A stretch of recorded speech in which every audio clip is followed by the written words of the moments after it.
So I'm streaming now. We'll see how this looks.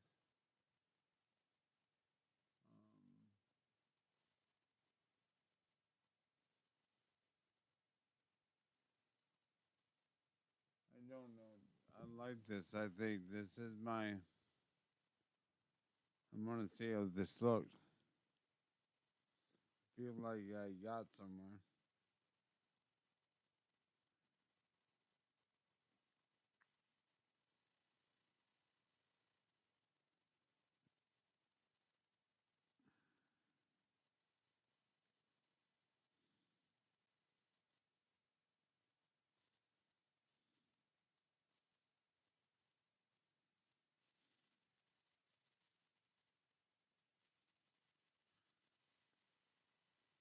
All right, I think I'm here now. No.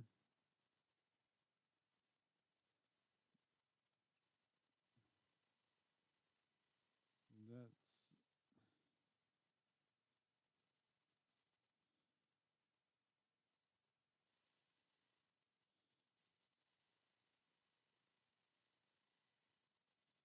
hey, it's working. Right. And so I got my green screen up and running. I think that looks better. My background has changed anyway. So I think that's all I'm doing to figure out that today. We're gonna rename this.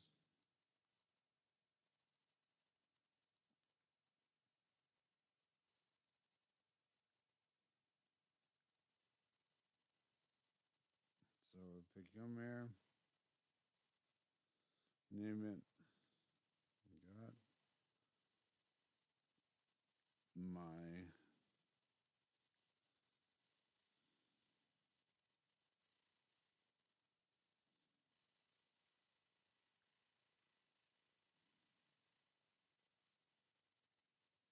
I don't know why it has to be green behind me. That doesn't make any sense to me.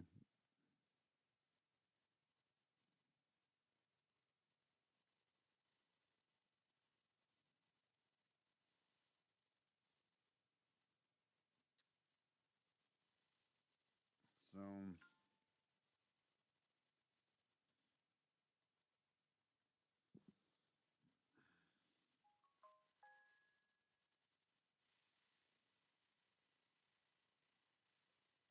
how do I? All right, so I think this is right then.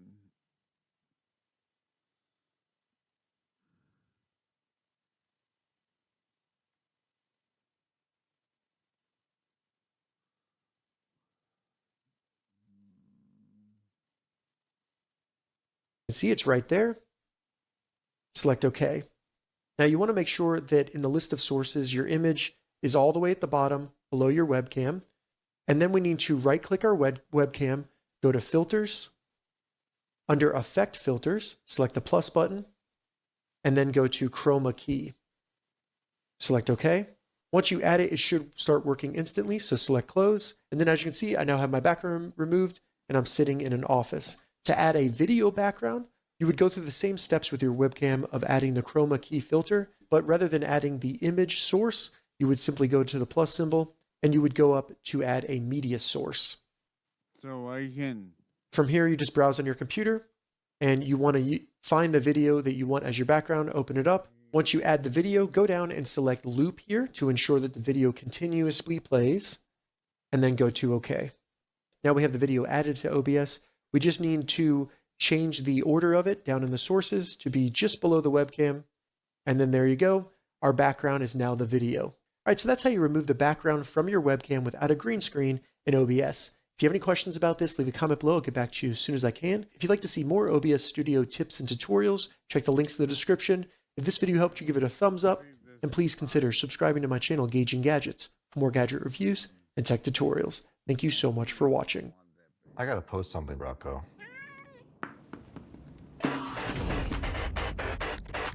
We've got something, Rocco.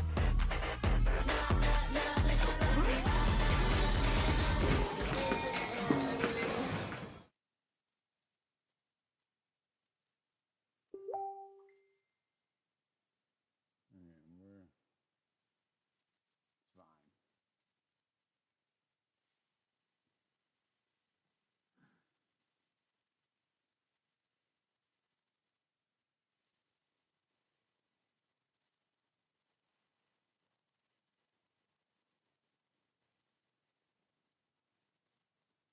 All right, so um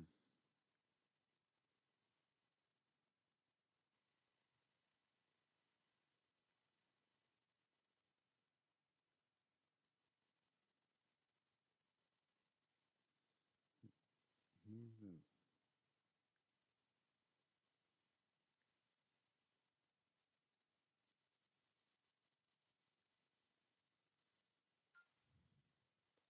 So I'm paying you now, so I think that's fine.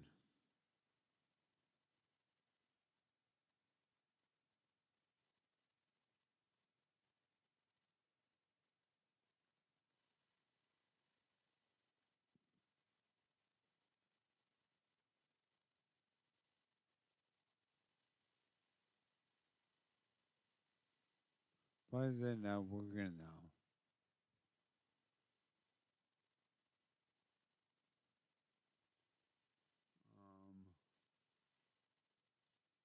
Mic is on. That works still.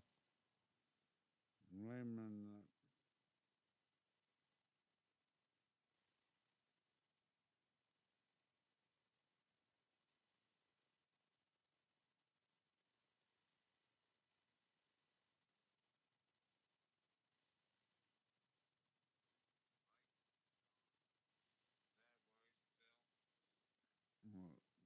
Okay, so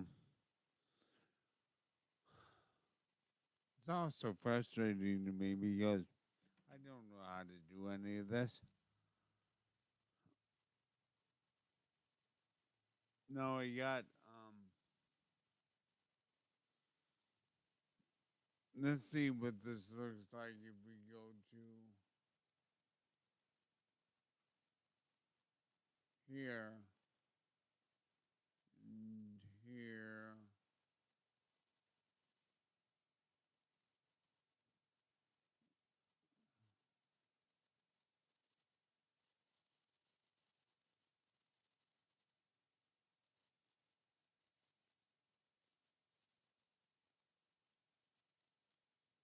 Um, I don't want that. I want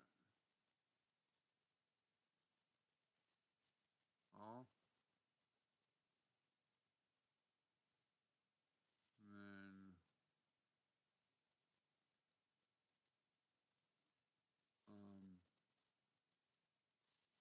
I don't know how to.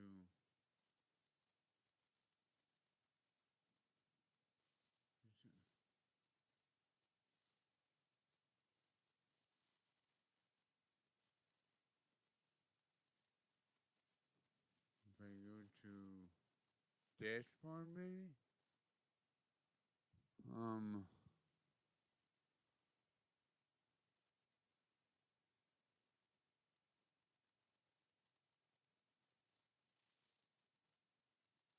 I have no idea.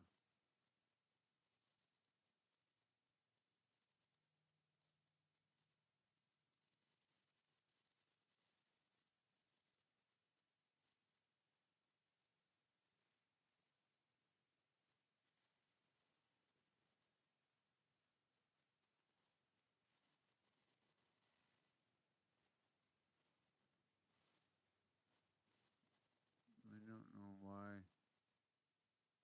It should have one streaming right now. Why can't I not find that?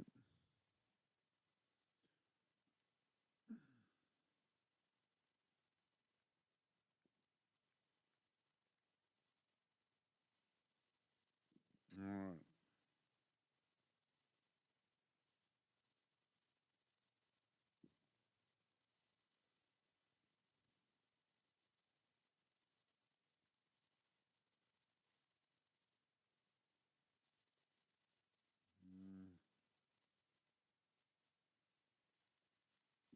Right. Well, what if I come on here and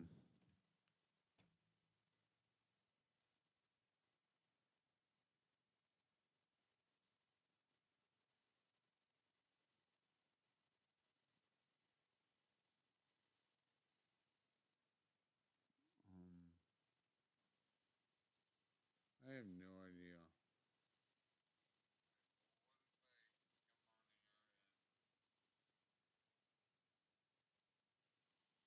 How about I go on?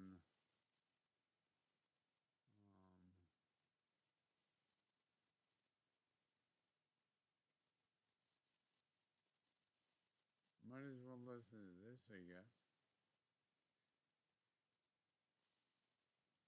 But two.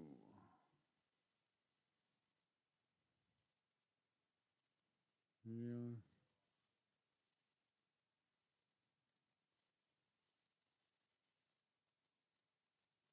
Mere Christianity, Book 2. Here we go.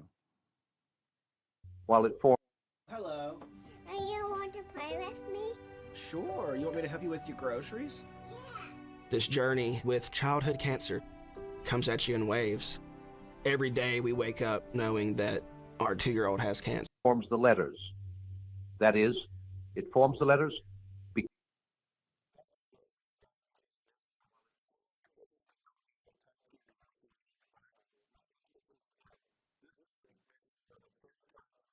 All right. So, And that nothing could have been different. Consequently, these people think that long before you got anywhere near the divine point of view, the distinction would have disappeared altogether. We call a cancer bad, they would say, because it kills a man. But you might just as well call a successful surgeon bad because he kills a cancer. It all depends on the point of view. The other and opposite idea is that God is quite definitely good or righteous. A God who takes sides, who loves love and hates hatred, who wants us to behave in one way and not in another. The first of these views, the one that thinks God beyond good and evil, is called pantheism. It was held by the great Prussian philosopher Hegel, and, as far as I can understand them, by the Hindus. The other view is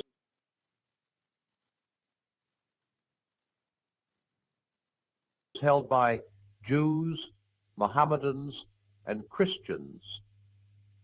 And with this big difference between pantheism and the Christian idea of God, there usually goes another. Pantheists usually believe that God, so to speak, animates the universe as you animate your body. That the universe, all, most, is God. So that if it did not exist, he would not exist either. And anything you find in the universe is a part of God. The Christian idea is quite different. They think God invented and made the universe, like a man making a picture or composing a tune.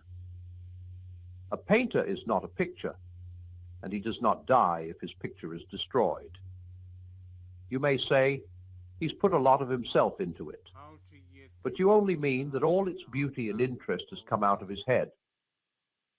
His skill is not in the picture in the same way that it is in his head, or even in his hands. Expect you see how this difference between pantheists and Christians hangs together with the other one. If you do not take the distinction between good and bad very seriously, then it is easy to say that anything you find in this world is a part of God. But of course, if you think something's really bad and God really good, then you cannot talk like that. You must believe that God is separate from the world, and that some of the things we see in it are contrary to his will. Confronted with a cancer or a slum, the pantheist can say, if you could only see it from the divine point of view, you would realize that this also is God. The Christian replies, don't talk damned nonsense. For Christianity is a fighting religion. it thinks God made the world, that space and time, heat and cold, and all the colors and tastes, and all the animals and vegetables are things that God made up out of his head, as a man makes up a story. But it also thinks that a great many things have gone wrong with the world that God made, and that God insists, and insists very loudly, on our putting them right again. And of course that raises a very big question.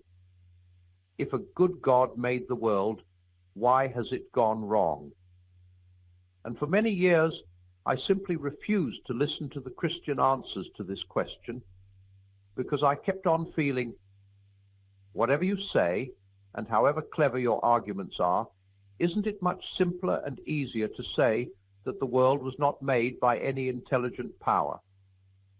Aren't all your arguments simply a complicated attempt to avoid the obvious? But then that threw me back into another difficulty. My argument against God was that the universe seemed so cruel and unjust. But how had I got this idea of just and unjust? A man does not call a line crooked unless he has some idea of a straight line. What was I comparing this universe with when I called it unjust?